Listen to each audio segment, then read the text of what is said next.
morning, everybody. My name is Sonny, and I'm an alcoholic. And thank you for that glowing introduction now. I didn't know I had a host till this morning.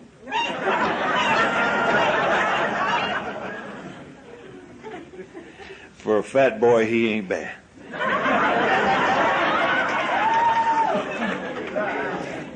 I want to thank the committee, and where's Beverly? Thank you, honey, for asking me to come over here. It's the first time that anybody asked me to come speak somewhere that it wasn't a year or two or three ahead of time. You know, last month I was in Oklahoma City, and they called me 3 years ago. And I asked them what happened to a day at a time. God, they said, Sonny, you know, you're so busy, it's hard to get a hold of him. We want to book you ahead. I said, I'll tell you what, man. If I'm still alive and I can still talk, I'll be more than glad to be there. And, you know, I had a good time there. Met some good friends. It's been a real pleasure to be here this weekend. And I want to tell you that if you haven't heard the message of Alcoholics Anonymous this weekend, I don't know what the hell you're listening to. Because I did. One of my favorite people opened this convention. Such a sweetheart. And coming from where she came from, I love to listen to her speak, because she comes up here behind this podium and you don't know what to expect. And when she opens her mouth, I turn around and I look at the people, and they're beautiful lady. Beautiful lady. Sharon, thank you for this morning. Thank you very much. And Francine and Annie. Annie and I go way back. Probably about 16 years. And that's what I love about going out on the circuit to speak, is I get to see the people that I haven't seen for a long time. You know. And I get to still share in their lives because I get updated on what's going on with them. You know. I love Alcoholics Anonymous. And if you don't, you're in the wrong room. Things can't be this bad at home.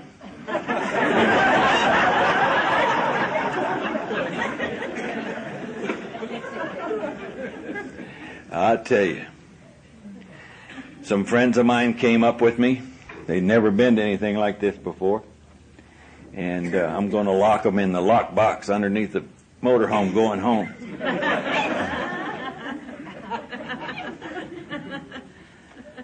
I just love being sober. I really do. And I may fool around and get emotional up here, but don't anybody say I'm a sissy.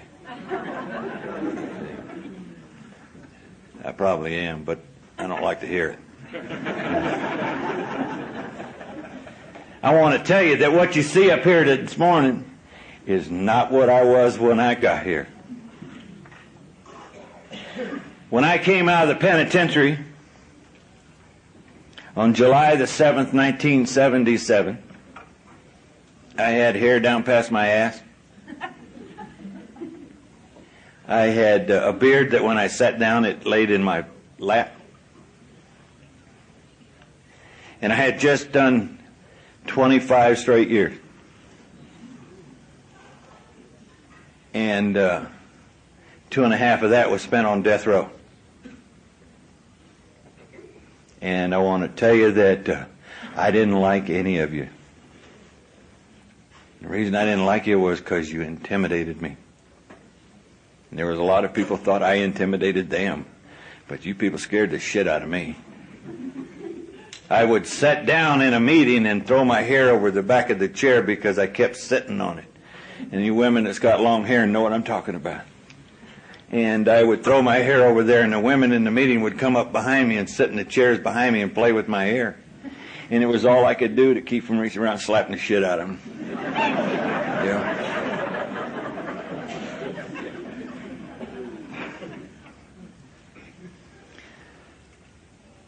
I came to Alcoholics Anonymous with no understanding at all. I went to prison at 16 for 3 counts of first-degree murder and 2 counts of mayhem. All because of a pool game. I told you I spent 2.5 years. I spent my 17th, 18th, and 19th birthday on death row. My 18th birthday was spent in a death cell, waiting for the gas chamber. I never had a clue what was wrong. Not a clue. Nobody ran up to me and said, "Sonny, your problem is you're an alcoholic." Nobody said that. And I want to tell you, too, that I may mention something about drugs, and if I do and it upsets you, tough shit.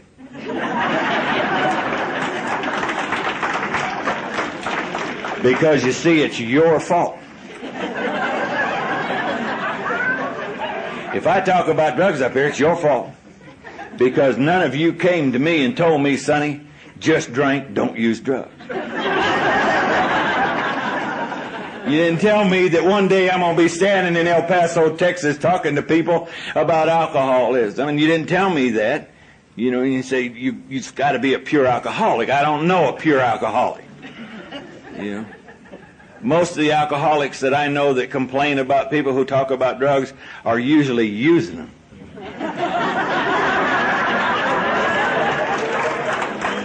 I've met a lot of people in this program that have Valium deficiencies. Or they have psychiatrists on call, you know, therapists and all that stuff. I'm of the old school of Alcoholics Anonymous. I want to tell you that my birthday, my anniversary is July 1st, 1976. By the grace of God and the program of Alcoholics Anonymous, it hadn't been necessary for me to take a drink or a drug from that day to this. And I don't know why. I don't know why. I don't even have a desire to drink or to use. I really don't. I know that there's an awful lot of people that are praying for me. Because every time somebody does something wrong to me, I tell them, "You better pray for me." And they say, "Why?" I say, "Because if I get drunk, you're the first sucker I'm coming to see."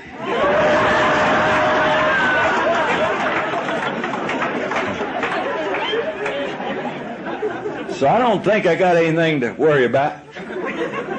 Staying sober. You know, I'm not going to get into the war story of the penitentiary that much. Suffice to say that I spent all that time in there. I came out here and my sponsor told me, he said, "Sonny, we're going to Brentwood to a men's stag. I want you to go." And I said, "No, I'm not going." He said, "What do you mean? You told me you was going to do anything I told you to do." And I said, "I'm not going to a men's stag." He said, "Have you read the book and it talks about contempt prior to investigation?" I said, "Yeah." He said, "Well," I said, "God damn, man. I spent 25 years in a men's stag. I didn't come out here to go to them." He said, "Well, try this one." And I said, "Okay. If you're adamant about it, I'll go." And I went. And we left there and got out in the car and was driving down the freeway home, and he said, "What do you think?" Same way I felt, same before I got there. I don't like them. If I had a wife or a girlfriend that treated me the way them girls did them guys, I'd kill them. Or run them off, something. You know, I want you to know that now, when I came out of the penitentiary, I was 40 years old. And I didn't know nothing about women. Tell you anything you want to know about men. But I didn't know nothing about women. But you couldn't convince me of that. And I was sitting in a meeting one night, And I saw these women come in with guys, and they got a kid, and they look so happy. And Jesus, I thought, man, that's what I've got to do. I got to get me a house in the suburbs, an old lady, and a kid, and a job. And I saw this girl walk through the door, and she had a little boy. And I said, that's it. So I asked this guy to fix me up with her. And God, man, you got to be careful what you pray for.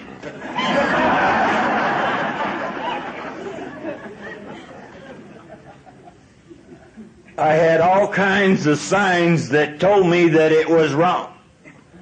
But I went ahead anyway, because I knew better. You know. I had all my buddies that, old motorcycle tramps and stuff, that came in to be my best man and ushers. And we went to this tuxedo shop to get tuxedos. And there was two guys that ran that shop, and both of them were gay. And we were having the time of our life in there until the girl I was engaged to showed up. And that stopped all the fun.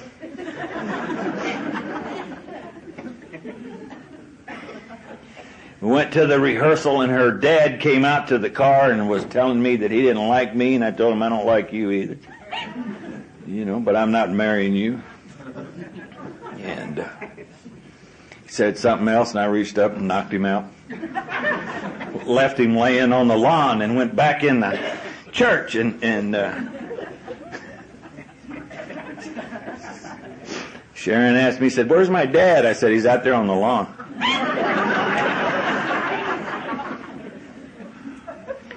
We went ahead and got married. And it was fun, except that we had to sleep together. And it was okay for about 15, 20 minutes. After that, though, she was one of those people that liked to hold you and hug you and lay next to you and all that shit. And nobody had ever done that with me. Yeah. Even in the penitentiary.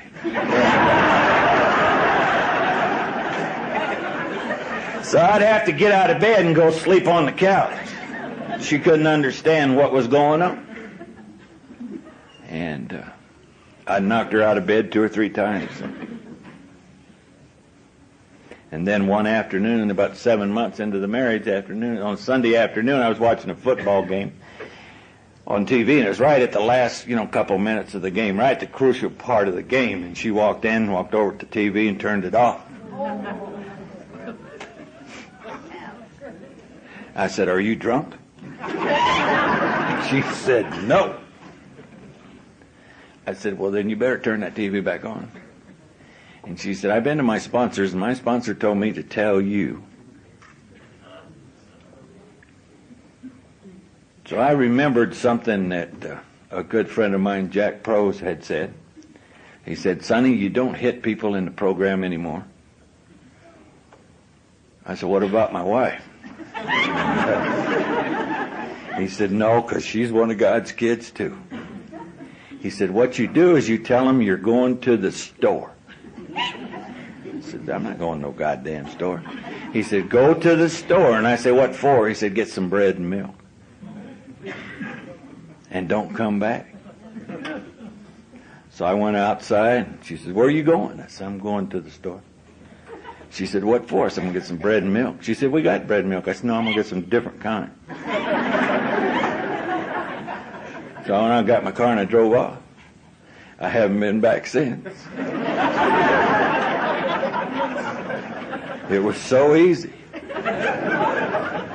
And then she sued me for divorce and took me to court, and I don't like to go to court. I don't have much luck there. And so I'm real nervous when I'm in court. I had a good attorney, and they told me, don't worry about nothing. We'll take care of everything, Sonny. So, all right. And her attorney came over and squatted down next to me where I was sitting, and he said, you got to sign these papers. And I said, I ain't signing nothing. He said, yeah, you got to sign these papers. I said, fool, I'm going to tell you, you get them papers, get away from me. He said it one more time, and I reached out and broke his nose. The judge told me that he appreciated the entertainment in his courtroom that morning, but that he didn't have any other alternative but to give me 30 days in the county jail. And he gave me 30 days in the county jail, and that's probably the best 30 days I ever done. It was easy. I had all my AA books in there. Friends came to visit me, putting money on the books, and I smoked in. They brought me cigarettes. I never had it so good. I thought I was on vacation. And then I came back out to Alcoholics Anonymous, and I tried not to see her too much. And now I see her every once in a while, and when I see her, she will come up to me and say, did you find the store?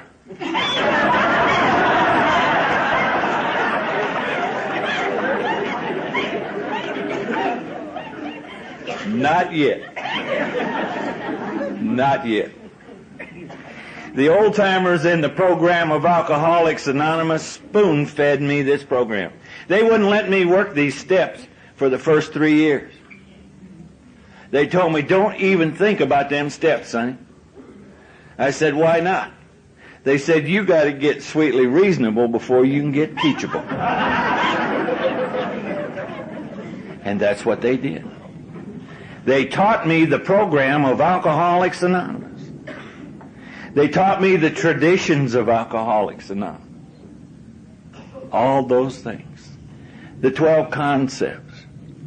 They taught me all that stuff that I thought was just a bunch of hooey. I had trouble with God. You don't come from where I just came from and not have a problem with God. And I had an old-timer walk up to me and said, let's go have some coffee. And we went to have coffee. He reached into his notebook and he gave me a sheet of paper and a pencil, and he said, here, if you had a choice of a God, what would he be? Write it down. So I wrote down what I thought God should be. And he said, after I got done, he looked at it and he read it and he said, well, can you live with that? And I said, yeah. He said, well, then good. That's your God. I thought, wow, that was easy. But are you sure? And he said, yeah. You pray to that God, Sonny, and it'll work. Another time I was at a meeting and I was talking about my God. And this little old lady was sitting there, and after the meeting she came up to me and she said, Sonny, I want you to go out the car with me. I got a book for you that I want you to read. And I said, oh man, I'm tired of reading books. And she gave me a book entitled, Your God is Too Small.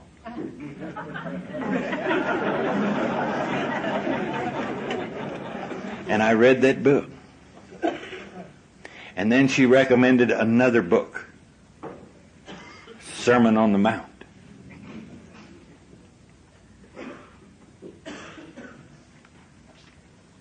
I read that book. And today, when I stand up and hold hands with everybody, I know what we're talking about. I know what that prayer means. It ain't just a bunch of words. I've learned some things.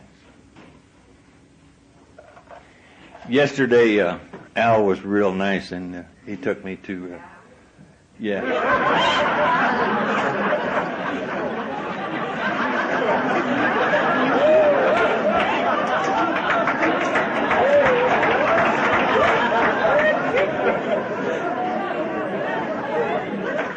I had to threaten him, but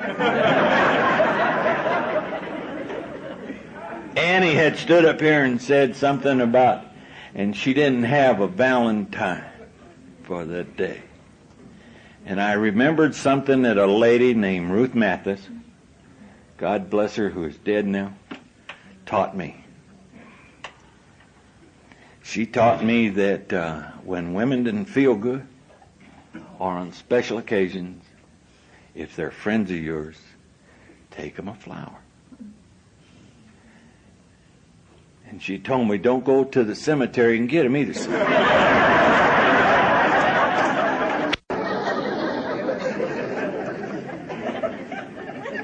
told her, well, they're free there. So we went and got some flowers. And I gave one to Annie. I gave one to Cricket. And I don't know how many of you watched Cricket last night with that rose. I had the opportunity to talk to her this morning before she left.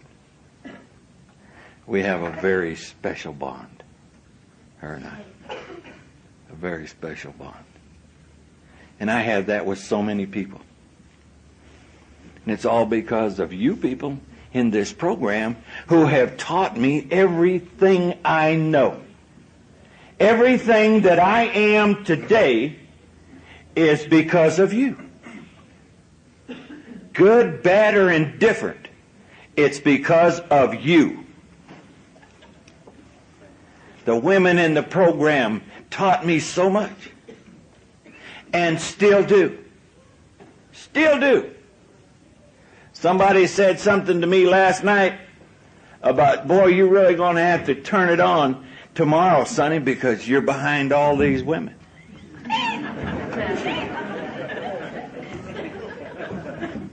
I guess I was supposed to feel intimidated by the women. All them women are my friends. Every one of them that spoke are my friends. No intimidation. Sharon and I have known each other for 20 years. We don't see each other all the time, but we see each other enough. I don't feel intimidated by anybody. You know? I'm not scared of anything. And they said, well, coming from where you come from, I said, no, that has nothing to do with what I'm scared of or not scared of. Don't you understand? I have a God in my life today.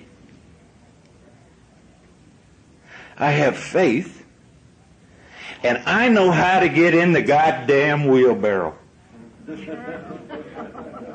Huh? I know how to get in the wheelbarrow. That's trust. I learned that here from you people. I learned it from you people. I have people come up to me and tell me, Sonny, I just don't know what to do. This is going wrong and that's going wrong and blah, blah, blah, blah, blah. And I said, maybe you ought to go back and work the first 3 steps. But that ain't got nothing to ask. Why don't you go back and work the first 3 steps? Well, what's that got? I said, go back and work the first 3 steps. Is that so hard? Get a pencil and a piece of paper and set your ass down and work the first 3 steps. And then I get a phone call. Are you all right? Yeah. Did it work? Yeah.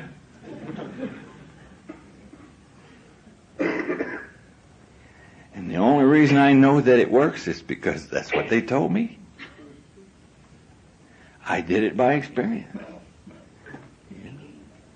Working the steps.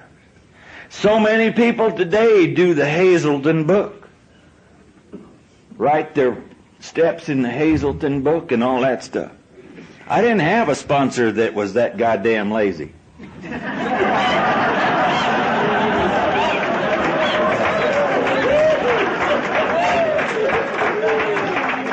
They all told me we have the big book of Alcoholics Anonymous, and for you people that are dumb, there's the 12 and 12 that explains it. And I used to get so mad because I didn't think that I was that dumb. And so I worked all those steps and continue to work them. I had a real hard time with 8 and 9. And I went to my sponsor, and my sponsor at that time was a guy by the name of Mike Ross, who passed on with 49 years of sobriety. And I told him, I said, Mike, I've got a real dilemma here. And he said, what's that, Sonny? I said, how do I make these amends for these people that I killed? And he said, good God, I never thought about it. He said, I really don't have an answer right now. But give me time, and I will find out how we can do this. Not how you can do it, but how we can do it. Because if you notice, it says we in there. I don't see an I in there anywhere. And so about 3 months later, he came back to me and he said, here. And he gave me an address. He said, I want you to go there. You spend a weekend there every month until things change. You will know when you're forgiven. And so I went out to this place, and it was a place for abused children. And I thought, what in the hell is this? And I walked up there to the steps, and there was this little boy that was about 7 years old sitting there, and he said, are you Sonny? And I said, yeah, who are you? He said, don't make no difference. And he walked up and kicked me on my shins. And he ran off. And I chased that little shit down. And I caught him and I kicked him in his butt. And so every Friday that I went up there he was. Same thing. Month after month. And finally one time I went up there and I went in the office and I told the woman that run that place, I said, this ain't working. She said, what do you mean it ain't working? I said, man, that's all we do is kick the shit out of each other. She looked at me and she smiled and she said, Sonny, where's he sitting every Friday that you come up here? I said, out on the front porch waiting on him. She said, why do you think he's sitting there?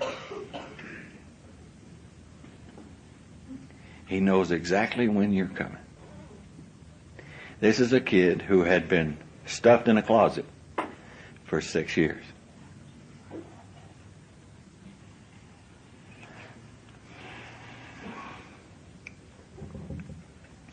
We became good friends. I was there for 8.5 years. And I'm still looking for this sign that everything's all right. One day, the people who were going to adopt this kid came up, and I had bought him a horse. And he was out riding, I taught him how to ride the horse, and he was out riding that horse. And he came in, and as he got in towards the corral, he stood up in the saddle. And I hollered at him, watch out, you're going to fall.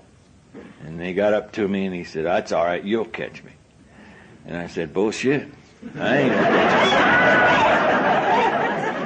you. And so he just leaned over and fell. And naturally I reached out and got him. And he threw his arms around me.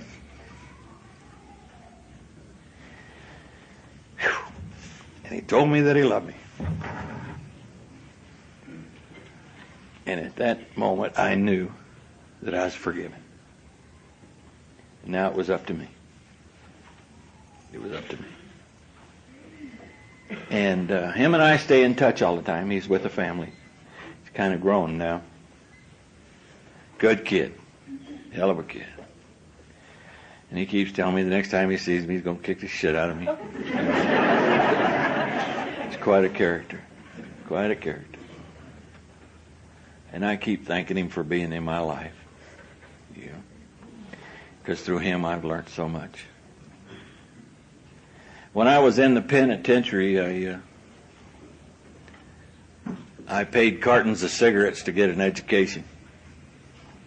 And which was real simple in there. I had a friend that worked in education. And I graduated high school, and they made me the valedictorian. And I whooped the shit out of this dude that done that, because I didn't know what a valedictorian was. And it didn't sound like anything I wanted to be.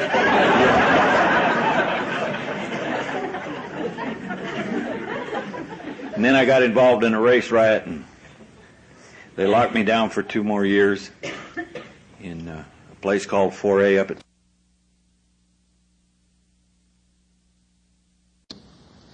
And while I was in there was a guy in there who was in protective custody, and he was in there. He was a professor at UC Berkeley, and so he got me a associate arts degree, and that was cool. I threatened to break his legs if he didn't, and then I told him I'd kill him if he didn't get me a correspondence and take it for me, and so he did. He got it all done in adolescent psychology. He got back at me, and when I left there, I only needed 9 more units for a BA degree. And I said, man, I ain't going to school. Mike Ross told me, he said, I want you to go get that BA degree. And so I went to Northridge over in California and got it.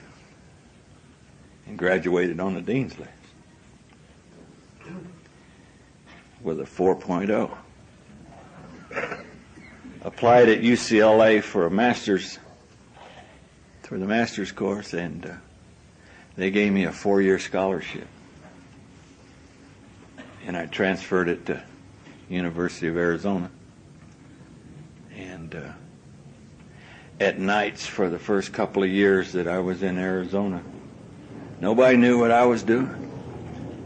And sometimes during the day I went, and I finally graduated and got my master's in adolescent psychology. And in the next couple of years I'm going to apply for my doctorate.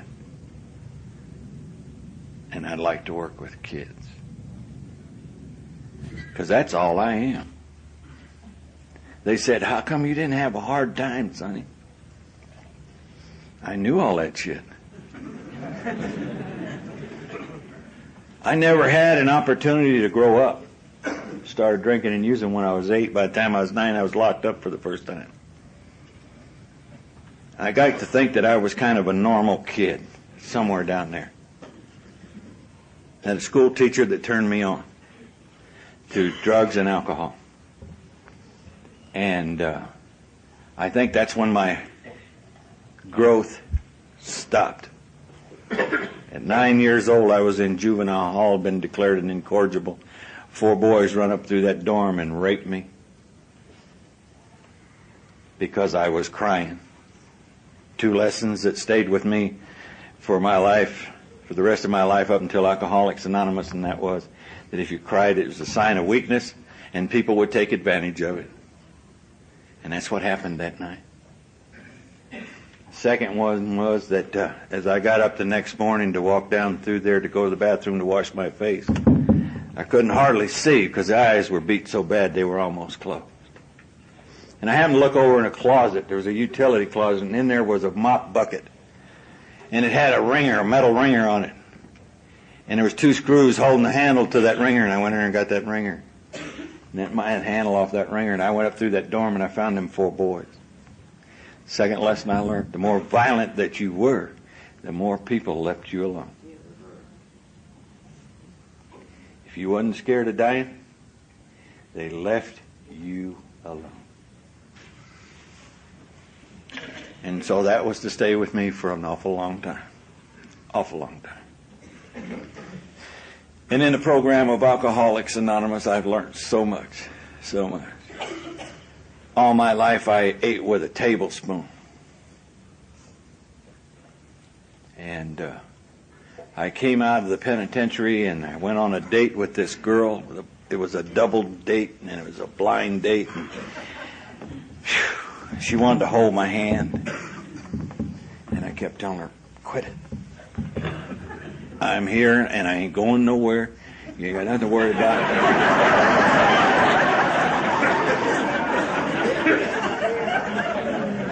She said, I just want to hold your hand. I said, no.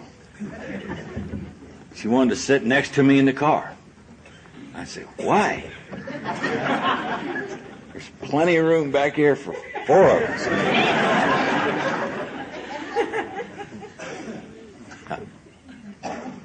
It It took a long time. There was a young girl I used to go to a meeting over in North Hollywood called Chandler. It was at a recovery center. And there was a little girl there, and her name was Lisa. And she used to come in, and she'd sit next to me, and she'd reach up and rub my neck. And it would just, oh, God, it'd drive me crazy. And I'd tell her, get your goddamn hand off me. And she said, I said, just get your hand off me. And we'd interrupt the meeting sometime. But she would do it every single day. And then one day she didn't do it. And I looked at her and said, is something wrong with you?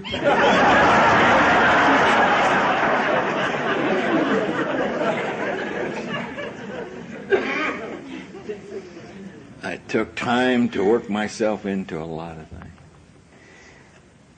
Went to on that date, and we went to a restaurant that overlooked the ocean and all that stuff, and I thought, well, this is nice. I looked down at the table, and there was silverware and dishes, and I thought, what the shit is this? And then I got scared. And when I got scared, I got mad. And I jumped up and went outside, and I was kicking on the tire of somebody's car.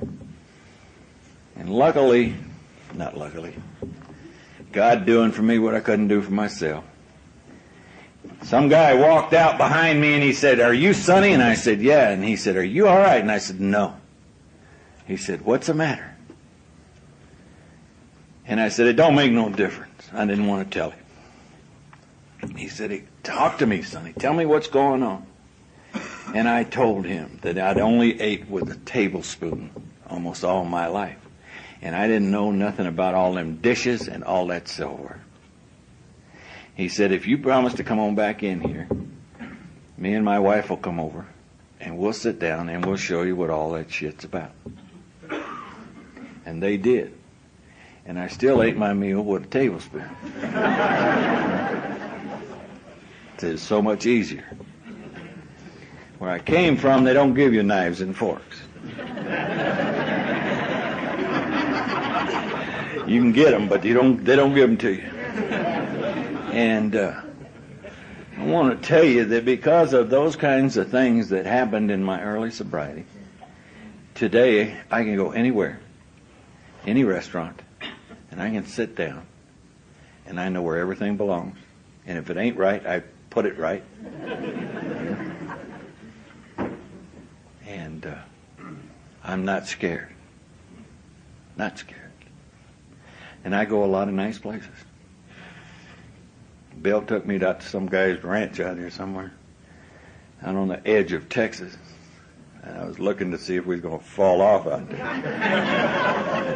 But it was a nice place, good food. And I unwrapped my silverware, looked around to see how many people had theirs right. And there was only one at the table that had it right. And I put mine right. Nobody knew what I was doing. Nobody. These are little things that I noticed today. I get up and I shave and I look in the mirror at Sonny and I tell Sonny, you know what? I love you. I truly do. I just love the hell out of you. People would think that's crazy or egotistical or shit. That's the things that you people taught me to do. I love Sonny. I love Sonny. I love what you've made of Sonny, what God has done in my life. I don't give a shit what anybody else thinks. Your opinion of me don't mean squat. If I leave here today and you decide that, I didn't like that guy, that's your problem, ain't mine. I'm going home and I'm going to sleep. I did what I was supposed to do. I came up here and I told you my story. I didn't come up here to talk to all of you, because I know that they told me a long time ago, Norm Alfie told me, Sonny, you're not talking to everybody. You're talking to the one individual that God put in that room to hear your story. And you know, I know today that I have a story of hope. Because without hope, you can't come from where I came from to where I'm at today. You don't do that. And the hope comes from you people in the program of Alcoholics Anonymous. One alcoholic sharing with another. How do we know we're not different if we don't hear something?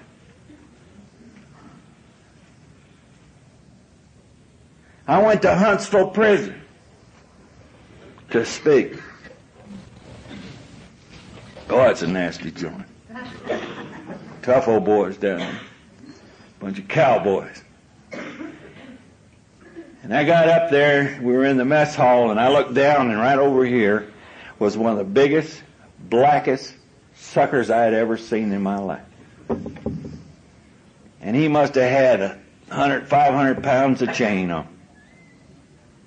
His ankles was gaffled, his hands was gaffled.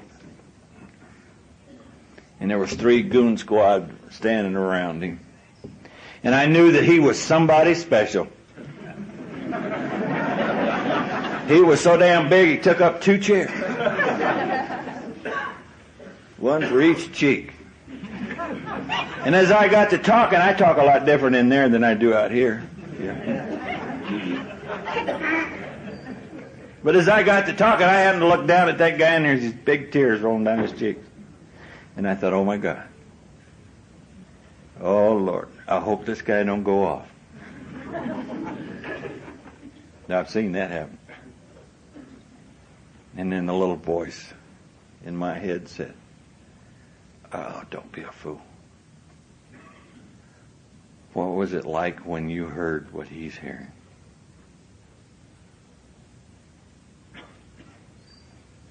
How did you feel when you heard hope for the first time? And I want to tell you that I understood exactly what he was going through. And after the meeting was over, we were standing there talking with some people and stuff, and the warden walked up to me and he said, Sonny, he said, this guy would like to talk to you a minute. And so I said, sure, no problem. And he said, have you ever been hugged by a black man? Well, that ain't the word they use, but that's kind of cleaning it up at Sunday morning. And I said, yeah.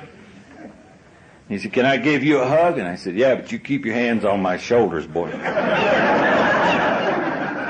And he laughed. He laughed. And so did I. And we became friends. And he said, can I write to you? And I said, yeah, you can get my address from the warden. And so he started corresponding with me, and I started writing him back. He wanted to take his steps, and I said, okay. And he'd write his step, and he'd send it to me, and I'd write him back. And the next time I came to Texas to speak, I'd go down and see him. And we did that. And then I was coming over to Amarillo. And when at Amarillo, after Amarillo, I was going to go down to the prison to see him again. And he had just finished his 4th step, and he wanted to do his 5th step. The warden called me and told me that they'd had a riot down there and he'd been killed. And he said, we'd like to have you come down anyway, Sonny, if you would. So I said, sure. So they sent a helicopter for me, and I went down there. And I went in, and I talked to the guys, and after it was over, went up to the warden's office, and I was standing there talking to the warden. And I was smiling, and the warden says, what's funny? I said, it ain't funny. I said, he died free. I said, Sonny, he was doing free. I said, you don't understand. The man died free inside. And until you know the workings of Alcoholics Anonymous, even those of you that are sitting here this morning, you will never understand that until you've finished your 4th step. Because that's where the freedom comes. I got on the plane and I was going home, and I fly a lot, and a lot of stewardesses know me, and there's a lot of them on there that are in our program. And they take real good care of me on the plane. And this one stewardess walked over, and I was sitting there, and the tears were just running down my cheek. And she sat down next to me, and she said, "Are you all right?" I said, "Yeah, I'm okay." She said, "What are you crying about?" I said, "A friend of mine just passed away." And I said, "But you don't understand. These aren't tears of pain. These are tears of joy." And she just looked at me kind of funny and got up and walked off. And that's all right. She don't have to understand. It's important that I do. And the next time I was in Texas was up in Sherman, Texas. I was up at the Borderline Convention. And this black lady came up to me and she said, "Sonny?" And I said, "Yeah." She said, "Do you know so-and-so?" And I said, "Yeah." "Down in Huntsville?" She said, "That was my son."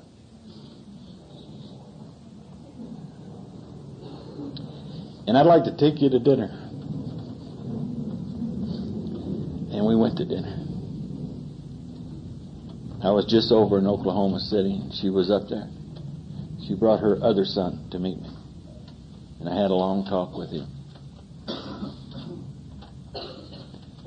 You know, there are times that I think that circuit speakers get to the point where they just don't want to go out there again. When the phone rings and they say, "Will you?" And you think, "Oh, God, not again, not again." You know. And then something like that happens, and you know why you're doing what you're doing. And so you drag your ass up out of the chair or off that couch and you go. Get on that airplane one more time and you go. And once you get there, you're so damn glad to be there. You know, because of all the people that you know. And the new people that you don't know, but you get to know. You know.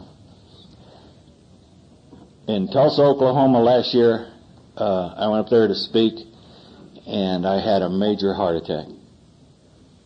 It jump-started me about 3 different times. And I told God, one time they had me come around there, and I was laying there in the emergency room at the hospital, and I said, "Oh, God, you didn't bring me to Tulsa, Oklahoma for this shit." And, the nurse looked at me, and she just started laughing. She said, "What's the matter with you?" I said, "Honey, you wouldn't understand." It's all right. It's all right. And Bill Agee and his sponsor Joe came down from Oklahoma City, and they heard that I was in the hospital, and they came down. They brought a bunch of the old-timers down there, and they were standing around my bed praying, and I thought, "Oh, God, boy, this ought to look really good." And the girl counted everybody's sobriety, and there was over 400 years of sobriety in my room.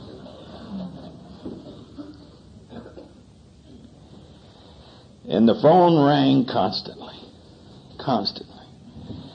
People from all over the country that I knew that had heard. Because this is a real small family. Word travels quick. Friend and his wife came out from Columbus, Ohio.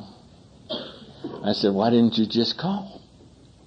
You didn't have to put all that money out and fly all this way out here." And they said, "We wanted to see you." And I said, "Oh, you want to know if I'm going to die and what I'm going to leave you?" He said, "You're such an asshole, son." And the phone would ring and ring and ring. And this little girl, they brought a girl in from one of the recovery houses, and her whole job was to, see the people that came in, make sure they didn't stay too long, and to answer the telephone. Those of you who've been in the hospital know what I'm talking about. The nurses never put the telephone where you can get to it. It's always out of reach. She answered the phone and she said, "God," she said, "who are you? People call you from everywhere." And she said, "There's a guy on the phone right now, and I don't know if his name is Sydney or he's from Sydney. I can't understand how he talks." And it was a friend of mine that I'd made when I was down in Sydney, Australia.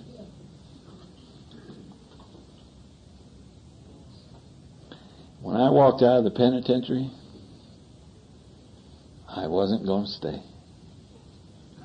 I wasn't going to stay. All I wanted to do was get the parole officer off my back. Once he was gone, that was it. You people damn sure didn't have nothing I wanted. Nothing. I have a lot of friends today.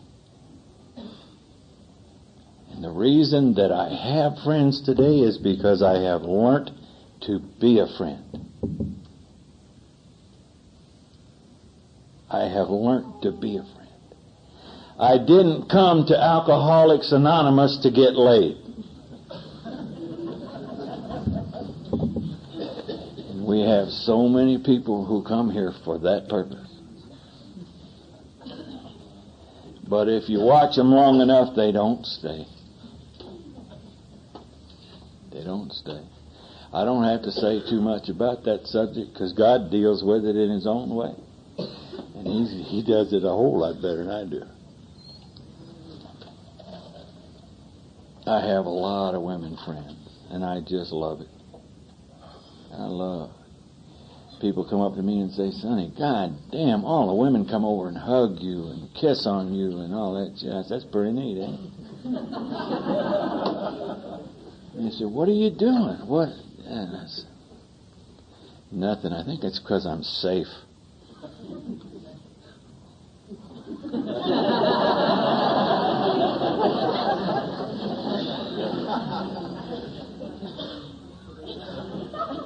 What do you think, Al?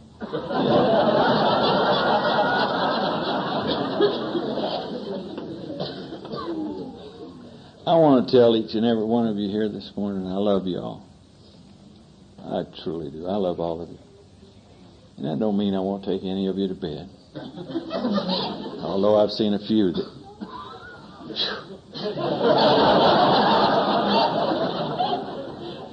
hell of a temptation. But I want to tell you that I love you because God tells me I have to.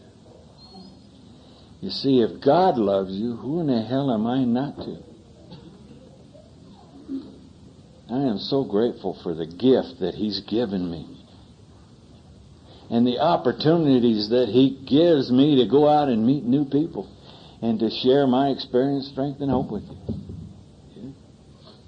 I live in a town in Scottsdale, Arizona, and that's where the elite meet to eat, I guess. I don't know. There's a lot of wealthy people there. And I don't much give a shit who they are. You know, don't make me no different. I'm just Sonny. Live in a nice house. Got a swimming pool in the backyard. The weather's great. And I can walk down the street to go play golf. I play golf today. And I don't keep score. People say, why don't you keep score, Sonny? It's because I don't want to resentment.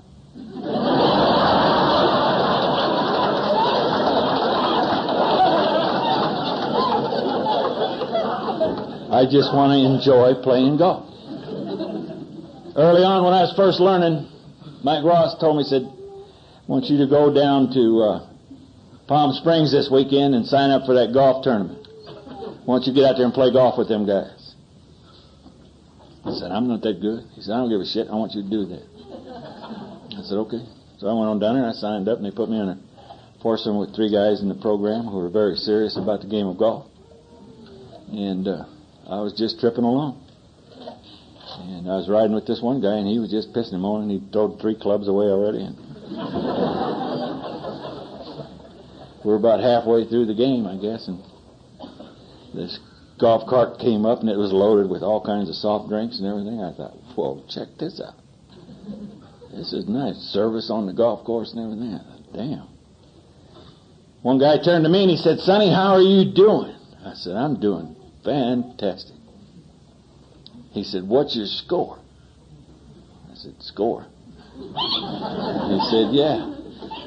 Aren't you keeping score? And I said, hell no. I said, I'm having too much fun. I've been watching you guys, and you're keeping score, and I ain't doing that. These golf clubs cost too goddamn much money.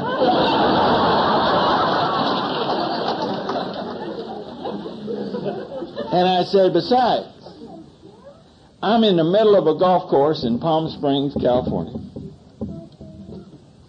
playing with guys like you. How could I not be having a good time? They didn't have a golf course at Folsom. And they didn't have no real girls running around up there bringing you soft drink. I have a year and 6 days inside the joint, clean and sober. A guy come up to me one time at a meeting and said, Sonny, didn't anybody ever tell you that you can't count your time inside the joint? I looked at him. And I said, have you ever been to the penitentiary? He said, no. And I reached over and whispered in his ear, if you don't get away from me, I'm going to break your goddamn neck.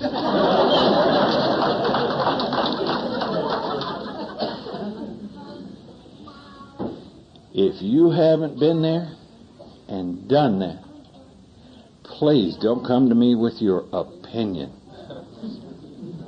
See? Don't come to me with your opinion. I don't know how many of you have one, but I have a book called Concordance on Alcoholics Anonymous. And I listen to a lot of speakers who spew a lot of things about Alcoholics Anonymous and about the big book of Alcoholics Anonymous. And when I get home, I sit down and I go through my concordance and I find out if they're full of shit or not. And you'll be surprised at how many people take out of context what's in the book. And when you take it off the black lines and put it into the gray lines, it's never the right thing. It don't fit. You can't take a round peg and put it in a square hole unless you got a heavy hand. And I found a lot of people in Alcoholics Anonymous who do that or try to do that. We don't need opinions here. We need facts. Our lives depend on it. People come up to me and say, Sonny, I haven't been to a meeting all week. Oh, what have you been doing? I've been busy.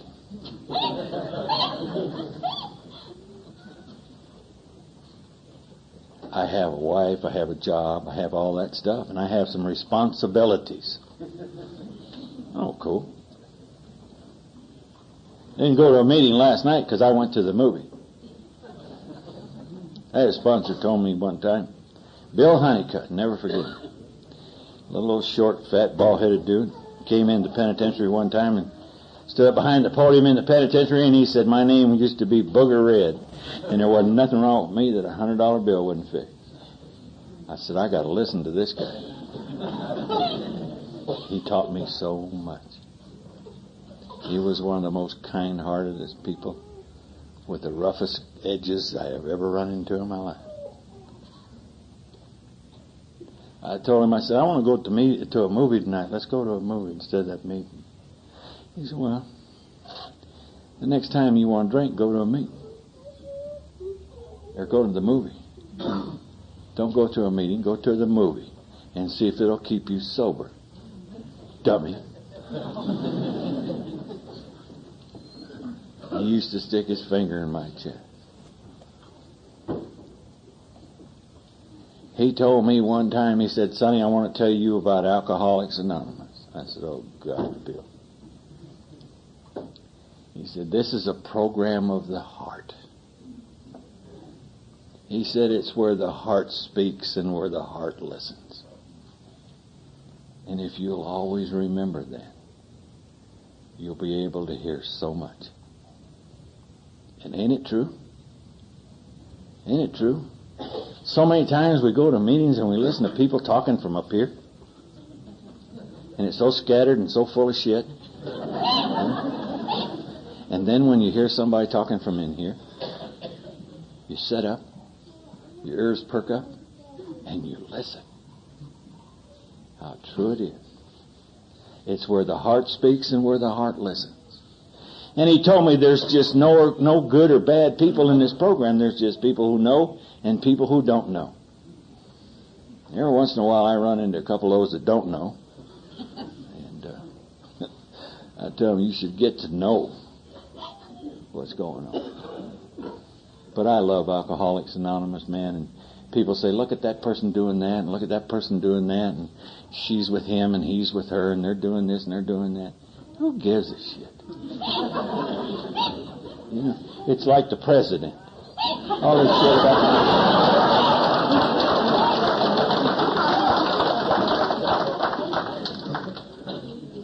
I think that prosecutor, whatever the hell he is, must be gay. Either that or he's jealous. I don't understand that stuff. I don't understand. I think what it is when we talk about each other in the program of Alcoholics Anonymous, it's that we don't want to look at ourselves. And in reality, that's what we're doing. Because when we see things that are going on out there with other people that we don't like, it's something that's inside of us. See, it's something that's inside of us. Otherwise, how would we know? How would we know? People don't come to me with them stories about who's sleeping with who or doing what to who and all that stuff no more. They just don't. And I'm glad. Because I really don't give a shit. If it ain't me sleeping with them, I ain't interested.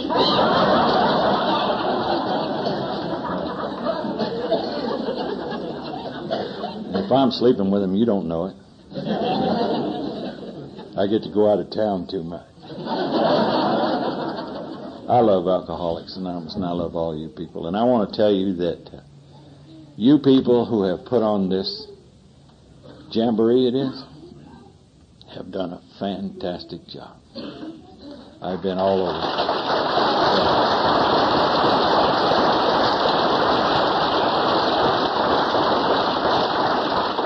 You've treated me great. You gave me a guy that, he's all right.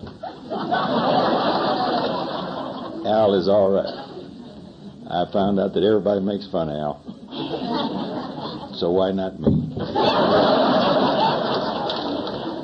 You know. In Beverly, I hope my diction was right. I hope the way that I carried myself was okay. She told me that she was responsible for me. I love you, darling. I love you. And this little girl here, Rosemarie, honey, thank you for being here. Thank you so much for being here. I sat there Friday night, and I heard this weird noise.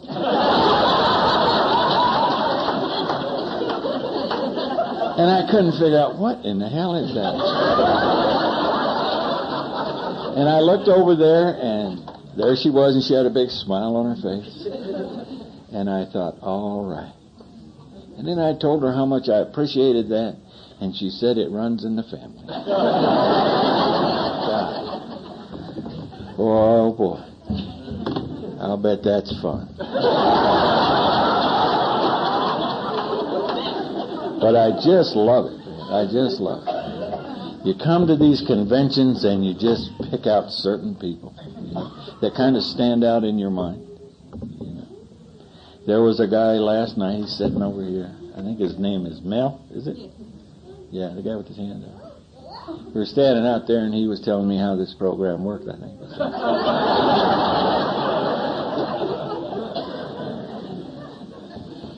And I was kind of short with him. I fall into that mode sometimes. And I want to apologize for that. I didn't mean to. If your feelings were hurt, tough shit. Seriously. You know what? I love you guys. I really do. And those of you that came up and talked to me and trying to figure out who I was and all that shit, that's all right. You know, it's what I like about speaking at the end of a convention. Nobody knows what you're about. You know. And so it's too late at the end of the convention anyway to find out what I'm about because I'm gone. I love you. I love El Paso. It's been good, and you people are good. God love you.